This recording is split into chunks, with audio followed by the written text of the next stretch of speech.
गांव में तो सब जगह अकाल की परिस्थिति हो गई है। लगता नहीं कि अब इस गांव में ज्यादा दिन रुकना उचित होगा। काम के लिए बाहर गांव तो जाना ही पड़ेगा। भूषण काम की तलाश में दूसरे गांव की ओर निकल पड़ता है। चलते चलते वह विजयपुर गांव में आ जाता है। वहां उसका रहने का कोई ठिकाना नहीं था और उसके पास कोई काम भी नहीं था। चलते चलते वह एक अमीर किसान जगत सेठ के पास आ पहुंचता है। सेठ जी, मैं भूषण दूसरे गांव से आया हूं। हमारे गांव में अकाल की परिस्थिति हो गई है। लोगों के खेत सूखे पड़े हैं। गांव में बूंद बूंद पानी के लिए लोग तरस रहे हैं।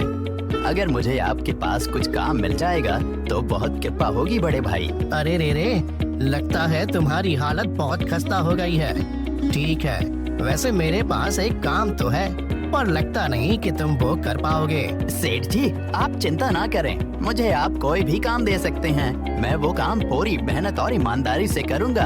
अच्छा ठीक है भूषण, तो कान खोल कर सुन लो।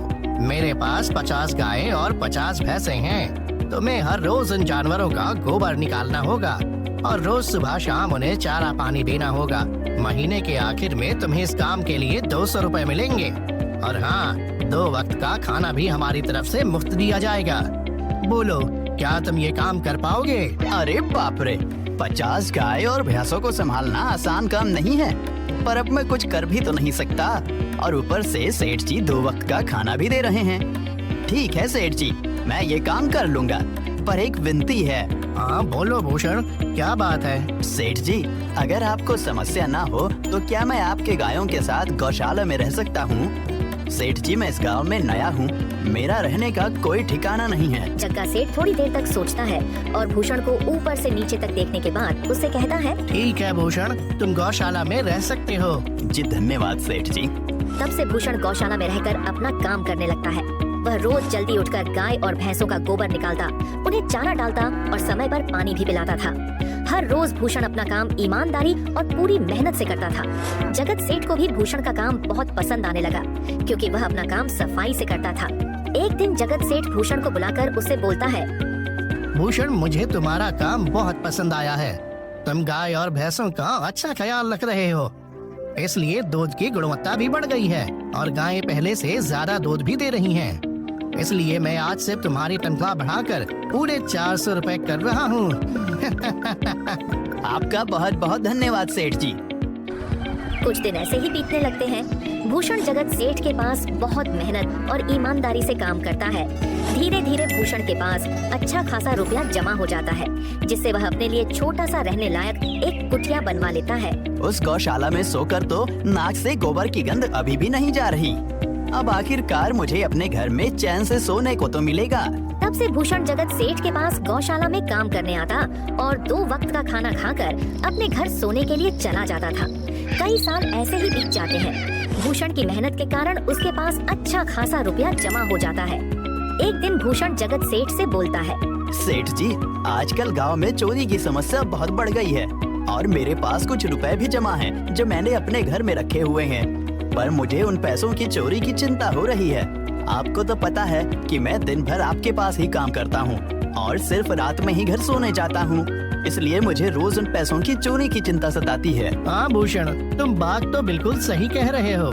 आए दिन गांव में नए नए चोरी के किस्से सामने आ रहे हैं और दिन भर तो तुम्हारा घर खाली ही रहता है, तो चोरी होने की संभावना तो जरूर है। जगत सेठ थोड़ी देर सोचता है और फिर भूषण से कहता है, देखो भूषण, ऐसे समय में तो गांव में एक ही जगह है जहां पर तुम्हारा धन सुरक्षित रह सकता है, और वो है जमींदार का घर। क्या जमींदार का घर? हाँ भूषण, इस गांव के जमींदार बहुत ईमानदार और दयालु हैं। ऐसा मैंने कुछ लोगों से सुना है और उनके घर पर बहुत सारे पहरेदार भी हैं, तो चोरी होने की संभावना बहुत कम है। तुम अपने पैसे उनके पास रख सकते हो। अच्छा, ऐसा है क्या सेठ जी? ठीक है, फिर आज ही मैं जमींदार जी से मिलकर बात करता हूँ और उन्हें अपनी समस्या बताता हूँ। उस दिन भूषण जमींदार जी के घर उनसे बात करने जाता है। तुम रुको, कहाँ अंदर आए जा रहे हो? वहीं रुक जाओ। जी, मुझे जमींदार जी से मिलना है। मुझे उनसे कुछ काम है। क्या काम है तुमको उनसे? मुझे जरा बताओ। जी, मुझे कुछ पैसे रखवाने थे उनके पास, यही काम के लिए आया था मैं। अच्छा ठीक है, तुम अंदर जा सकते हो। नमस्ते जमींदार जी, मैं भूषण जगत सेठ के यहाँ काम करता हूँ। कुछ साल पहले ही मैं दूसरे गांव से यहाँ आया हूँ। अच्छा भूषण, बोलो तुम्हारा क्या काम है मेरे पास? जमींदार जी, मैं सालों से जगत सेठ के पास काम कर रहा हूँ और मैंने कुछ रुपए भी जमा कर लिए हैं। पर बात यह है कि गांव में चोरी की समस्या बहुत बढ़ गई है, तो मुझे अपने रुपए घर में रखने से डर लग रहा है। अच्छा, कितने रुपए जमा किए हैं तुमने? जमींदार जी, यही कोई 5 से 6 हजार रुपए होंगे मेरे पास। वाह, ये तो बड़ी रकम है। मैंने आपकी ईमानदारी के बारे में लोगों से बहुत सुना है, इसलिए मैं अपनी रकम आपके पास कुछ वक्त के लिए रखने आया हूँ। हाँ भूषण, तुमने बिल्कुल सही सुना है। तुम्हारी रकम मेरे पास पूरी तरह से सुरक्षित रहेगी। तुम अब चिंता ही छोड़ दो, मैं सब देख लूंगा। भूषण अपने पैसों की थैली जमींदार को दे देता है। ये पूरे 5,800 रुपए हैं, आप गिनकर देख लीजिए। गिनने की क्या जरूरत है, तुम तो जगत सेठ के आदमी हो, मुझे तुम पर पूरा विश्वास है।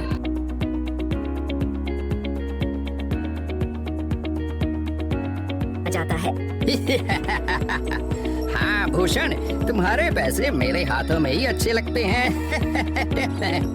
ऐसे ही भूषण ईमानदारी और मेहनत से जगत सेठ के यहाँ काम कर रहा था। देखते ही देखते 2 साल ऐसे ही बीत जाते हैं। एक दिन भूषण सोचता है, अब बहुत साल हो गए जगत सेठ के यहाँ काम करते हुए। वैसे सेठ जी तो बहुत अच्छे इंसान हैं, पर सोच रहा हूँ कि खुद की जमीन लेकर उस पर मेहनत करूँ, तभी मैं बड़ा आदमी बन सकता हूँ। अब जो मेरे पास थोड़े कुछ पैसे हैं और जो जमींदार के पास कुछ पैसे संभालने के लिए दिए हैं, वो जमा करके थोड़ी जमीन खरीद लूंगा। आज ही जमींदार से मिलने जाता हूँ और अपने रुपए मांगता हूँ। ये सोचकर भूषण जमींदार जी के घर चला जाता है। जमींदार जी, मैं अपने रुपए वापस लेने आया हूँ। आपके पास मैंने 5,800 रुपए दिए थे संभालने के लिए। अरे भाई साहब, मैंने पहचाना नहीं आपको, वैसे कौन हो आप? अरे जमींदार जी, मैं भूषण हूँ। पिछले साल मैंने आपको पैसे संभालने के लिए दिए थे, याद आया कुछ? अरे भाई साहब, मेरे पास कितने सारे लोग आते जाते हैं पैसे रखने के लिए और सभी के साथ मेरा अच्छा व्यवहार होता है। वैसे आपके पास कोई कागजात हैं क्या? क्योंकि मैं हर व्यक्ति से कागज पर ही व्यवहार करता हूँ।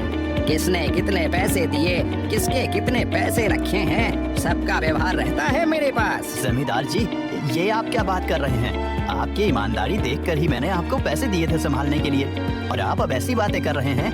कृपया करके मेरे पैसे मुझे वापस कीजिए। हाँ भूषण, मैं ईमानदारी से ही काम करता हूँ, इसलिए तो तुमसे मैं डॉक्यूमेंट्स मांग रहा हूँ। क्या तुम्हें पता नहीं, जब तुम किसी से पैसों का व्यवहार करते हो तो तुम्हें स्टाम्प पेपर पर लिख कर देना पड़ता है। तुम किसी से भी पूछ सकते हो। नहीं जमींदार जी, मैं आपके पैर पड़ता हूँ, कृपया करके मेरे रुपए मुझे दे दीजिए। बड़ी मेहनत से मैंने वो पैसे जमा किए थे, मुझ पर ऐसा अन्याय ना करें। अरे क्या ये झूठ मूठ का रोना धोना लगाया है? लगता है तुम ढोंगी हो और मेरी ईमानदारी और भोलेपन का फायदा उठाकर मुझसे ये रुपए लेने आए हो। रुक, तुझे अभी सबक सिखाता हूँ। जमींदार अपने आदमियों को बुलाकर भूषण की पिटाई करने को कहता है। इसे तब तक मारो जब तक ये बेहोश ना हो जाए। इस 2 कौड़ी के आदमी ने मेरी ईमानदारी पर सवाल उठाया है, इसे छोड़ना मत। जमींदार के आदमी भूषण को डंडे से खूब मारते हैं। फिर भूषण दुखी होकर अपने घर चला जाता है। भूषण के शरीर पर घाव के निशान स्पष्ट दिखाई दे रहे थे। 2 दिन से भूषण घाव के दर्द के कारण जगत सेठ के घर काम के लिए नहीं जा पाता है, इसलिए अगले दिन जगत सेठ भूषण के पास आ जाते हैं। वह देखते हैं कि भूषण खाट पर सो रहा है और वह बड़ा ही चिंता में नजर आ रहा है। भूषण भाई, तुम 2 दिन काम पर नहीं आए, क्या हुआ भाई? तबीयत ठीक है ना तुम्हारी? कुछ समस्या है क्या? अरे सेठ जी, आप खुद यहाँ आए हो, आप खबर भिजवाते तो मैं खुद चला आता। अरे भूषण, कोई बात नहीं, तुम्हें देखकर लगता है तुम बीमार हो। क्या हुआ है तुम्हें? जगत सेठ, क्या बताऊं, जिस जमींदार के पास पिछले साल मैंने अपने पैसे संभालने को दिए थे, वो आज मुझे पैसे वापस नहीं करना चाहता। वो बहुत लालची इंसान है, वो लोगों को ठग रहा है। और जब मैंने बाद में गिड़गिड़ाना शुरू किया तो उसने डंडे से मार मार कर मेरी पिटाई करवा दी और मुझे वहाँ से धक्के मार कर निकाल दिया। अरे बाप रे, ये तो बड़ा ही गंभीर विषय है। मैंने तो जमींदार के बारे में अच्छा ही सुना था, पर मुझे भी नहीं पता था कि वो इंसान इतना गिरा हुआ है। तभी मैं सोचूं, हर साल उसकी संपत्ति इतनी ज्यादा कैसे बढ़ रही है। मुझे माफ कर दो भूषण, मैंने ही तुम्हें जमींदार के पास जाने को बोला था, गलती तो मेरी भी है। नहीं जगत सेठ, आप तो मेरा अच्छा ही सोच रहे थे, ये तो उस जमींदार का लालच है। अब लगता नहीं मेरे पैसे उस जमींदार से वापस मिलेंगे भी। भूषण, मेरे पास एक तरकीब है जिससे मैं तुम्हारे पैसे तुम्हें वापस दिला सकता हूँ। जगत सेठ भूषण के कान में सारी तरकीब बताता है। ठीक है सेठ जी, हे ऊपर वाले, ये तरकीब कामयाब होने दीजिए। अगले दिन जगत सेठ बहुत सारे पैसों को एक सूटकेस में भरकर खुद जमींदार के घर जाता है। अरे जगत सेठ, आज आप खुद यहाँ। बोलो भाई, इस गरीब के घर कैसे आना हुआ? हमारा तो ये सौभाग्य है कि आप जैसे धनी आदमी के चरण हमारे घर में लगे हैं। नमस्ते जमींदार जी। अरे जमींदार जी, आप तो मुझे अब लज्जित कर रहे हैं। वैसे मैं कुछ महीनों के लिए दूसरे राज्य में व्यापार करने जा रहा हूँ। मैं ये लगभग 50,000 रुपए लाया हूँ। मुझे डर है कि कहीं ये चोरी ना हो जाए। क्या आप मेरे सारे पैसे अपने पास संभाल कर रख सकते हैं? आपके सिवाय इस गांव में और किसी पर भरोसा नहीं कर सकता। अरे जगत सेठ, ये भी कोई पूछने की बात है? मेरे पास आपके पैसे बिल्कुल सुरक्षित रहेंगे। आप निश्चित होकर व्यापार करने जा सकते हैं। इस बार तो बड़ी मछली हाथ लगी है। बार बार ऐसा मौका नहीं मिलता। भारी माल हाथ में लगने वाला है। तभी वहाँ पर भूषण आ जाता है। अरे भूषण, तुम? अच्छा हुआ तुम आ गए। मैं तुम्हारे पास ही आने वाला था। मुझे माफ करना, उस दिन तुम्हें पहचान नहीं पाया। इतने सारे लोग मेरे पास आते हैं तो जरा परेशानी होती है, पर मैं अपनी बातों का बड़ा पक्का हूँ। हाँ रुको, मैं तुम्हारे सारे पैसे अभी देता हूँ। जमींदार भूषण के सारे पैसे उसे लौटा देता है। माफ करना भूषण, मेरे आदमियों ने तुम्हारे साथ उस दिन बदतमीजी की। मैं आज ही उनको काम से निकालता हूँ। भूषण बिना कुछ बोले वहाँ से चला जाता है। अरे क्या बात है जमींदार जी, आप तो अपनी बातों के बहुत पक्के हैं। तो ठीक है, मैं अपने सारे पैसे आपके पास रख सकता हूँ। जगत सेठ इतना बोल ही रहा था कि तभी वहाँ जगत सेठ का नौकर आ जाता है। मालिक, अब आपको बाहर के राज्य में जाने की कोई जरूरत नहीं है। अभी अभी व्यापारियों का संदेश आया है और उसने कहा कि वो खुद हमारे गांव आ रहे हैं। अरे ये तो बहुत बढ़िया बात हुई। अब मुझे इतनी दूर नहीं जाना पड़ेगा। सुन रहे हो जमींदार जी, व्यापारी यहाँ आ रहे हैं। अब मुझे नहीं लगता कि ये पैसे आपके पास रखने का कोई मतलब होगा।